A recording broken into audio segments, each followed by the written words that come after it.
I know a lot of y'all want to edit like the pros, but don't have enough money to buy a professional video editing software. So today I'll be giving you some tips you can use in the best free video editing software called CapCut.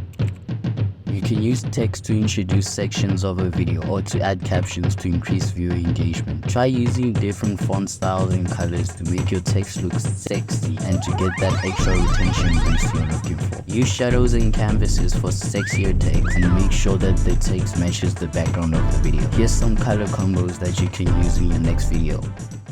Backgrounds are very important if you want a viewer to watch longer. You are going to have to use motion backgrounds. Motion backgrounds keep the viewers engaged. You can find some motion backgrounds on pexels.com. Just search motion backgrounds and click videos.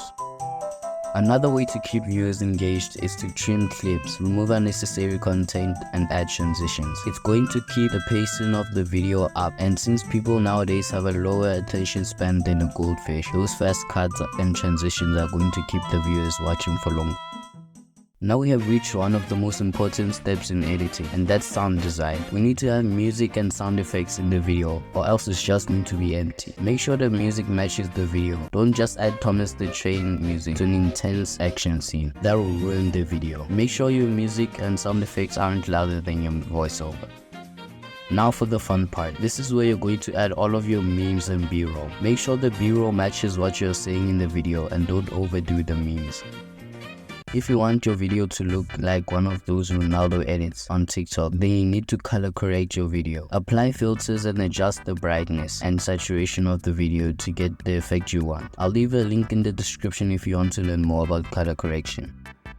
You can use keyframes to zoom in and zoom out on something, or you can animate overlays to do things like do a spin or something. Also use the animations feature to do in, out, and loop animations to make your video 10,000 times better. You can also use these tools to make static pictures more interesting.